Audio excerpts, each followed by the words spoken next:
Hello student, इस video में हम पढ़ने वाले हैं चैप्टर नंबर 4। व्याकरण की बुक है मेरे पास और क्लास सेकेंड की बुक है जिसका नेम है शब्द और वाक्य। चैप्टर 4 का नेम है शब्द और वाक्य। 3 चैप्टर तक हम लास्ट वीडियो में कंप्लीट कर चुके हैं। आपको डिस्क्रिप्शन बॉक्स में लिंक मिल जाएगा और प्लेलिस्ट में भी आपको बाकी सब्जेक्ट की और बाकी क्लासेस की वीडियोस मिल जाएंगी सोल्यूशन के साथ, तो प्लेलिस्ट चेक कर लीजिएगा। डिस्क्रिप्शन बॉक्स में आपको सेकंड क्लास के ही और भी सब्जेक्ट के सोल्यूशन के साथ में वीडियो मिल जाएंगी, तो आप डिस्क्रिप्शन बॉक्स एक बार चेक कर लीजिएगा। वीडियो शुरू करते हैं। वीडियो को आपको ध्यान से देखना है, चैप्टर को ध्यान से समझना है, क्योंकि चैप्टर को समझने के बाद हम इसका बुक वर्क भी फिल करेंगे। चलिए शुरू करते हैं बच्चों। आपने पिछले अध्याय में समझा था कि ध्वनि से वर्ण बनते हैं। अब आप जानेंगे कि वर्णों के सही मेल के बारे में हम इस चैप्टर में समझेंगे। जैसे शब्द 2 या 2 से अधिक वर्णों या अक्षरों से मिलकर बनता है तथा शब्द का कोई निश्चित अर्थ होता है। देखिए, जिस तरीके से जो शब्द मिलकर एक वाक्य बनाते हैं, जैसे वर्ण मिलकर शब्द बनते हैं और शब्द मिलकर वाक्य बनाते हैं और उनका एक अर्थ निकलता है, तो वो क्या होते हैं? वो वाक्य होते हैं। तो देखिए बच्चों, जैसे ध्वनि को सबसे पहले समझते हैं। ध्वनि को मिलाकर शब्द बनाते हैं, जैसे हाथी, क जमा म जमा ल, तो का म ल कमल, घ ओ घोड़ा, सूरज सूरज। तो देखिए अलग अलग यहाँ पर संधि विच्छेद करके दिए हुए हैं कि पहले हा अगर हा में थी मिलेगा तो हाथी हो जाएगा, के में ल कमल हो जाएगा, घोड़ा हो जाएगा, सूरज हो जाएगा। तो बच्चों, वर्णों के सही क्रम में सही सार्थक शब्द बनते हैं। यदि इनका क्रम उचित ना हो तो इनका कोई अर्थ नहीं निकलेगा। जैसे कि अगर ये जो अक्षर लिखे हुए हैं, ये जो वर्ण लिखे हुए हैं, अगर ये आगे पीछे करके लिख दिए जाएं तो फिर इनका कोई भी मतलब नहीं निकल पाएगा।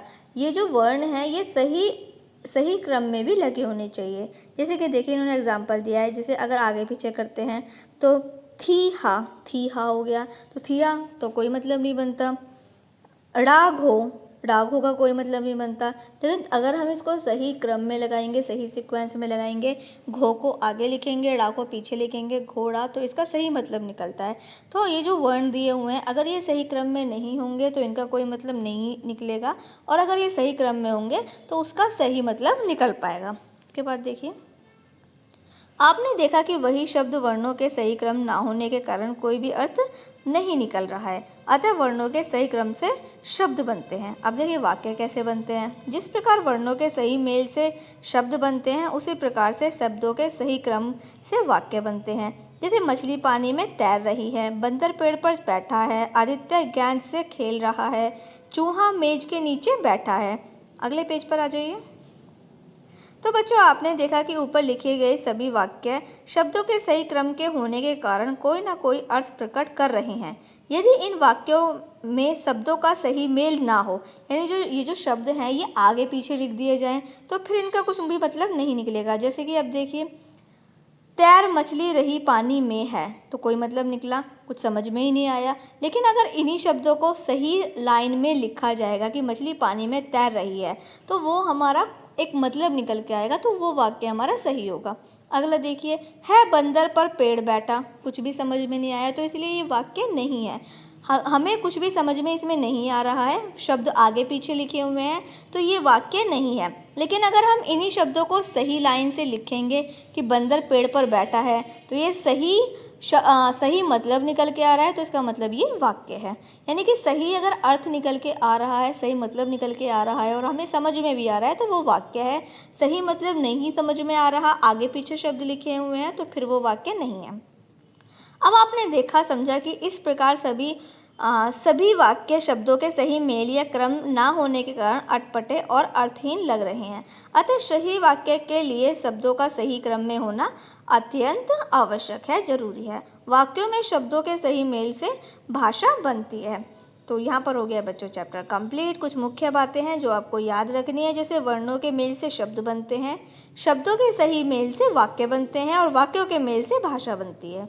अब देखिए, अब हम करेंगे इसका बुक वर्क, जिसमें प्रश्न उत्तर सबसे पहले दिए हुए हैं। तो पहला कै वाले में पूछा है शब्द कैसे बनते हैं, तो शब्द कैसे बनते हैं उसका जो उत्तर है वो मैंने यहाँ पर सामने ही लिख दिया है। जब आप नोटबुक में करेंगे तो नोटबुक में हम सबसे पहले प्रश्न उतारेंगे और उसके बाद उसका अर्थ भी उत्तर भी उतारेंगे। तो कै वाले में शब्द कैसे बनते हैं, वर्णों के मेल से शब्द बनते हैं। उसके बाद देखिए सेकंड ख वाला, वाक्य किस प्रकार से बनते हैं, तो शब्दों के सही मेल से वाक्य बनते हैं। ग पर देखिए वाक्यों के मेल से क्या बनती है, तो क्या बनती है, भाषा बनती है। तो उत्तर मैंने यहाँ पर नोट कर दिए हैं। अब देखिए लिखित प्रश्न में दिए हुए हैं सही विकल्प, तो सही विकल्प पर टिक करना है।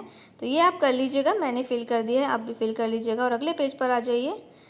2 वाले क्वेश्चन में देखिए निम्नलिखित वर्णों को जोड़कर सही शब्द बनाने हैं। अब देखिए यहाँ पर ये जो वर्ण है वो आगे पीछे लिखे हुए हैं, हमें सही शब्द बनाने हैं।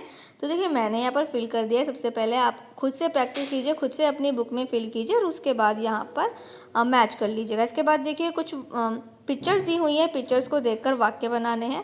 तो पिक्चर्स को देखकर आपको वाक्य खुद भी बना सकते हैं अपनी तरफ से, और वैसे मैंने भी यहाँ पर वाक्य बना दिए हैं, तो यहाँ से भी आप नोट कर सकते हैं। कुछ एक्टिविटी वर्क भी नीचे दिया हुआ है, जिसमें जो शब्द हैं वो आगे पीछे लिखे गए हैं। तो आपको वो शब्द सही क्रम में लगाने हैं और वाक्य बनाने हैं। तो मैंने यहाँ पर कर दिया है, आप भी फिल कर सकते हैं। यहीं पर हो गया है ये चैप्टर कंप्लीट। आने वाली नेक्स्ट वीडियो में हम नेक्स्ट चैप्टर को पढ़ेंगे।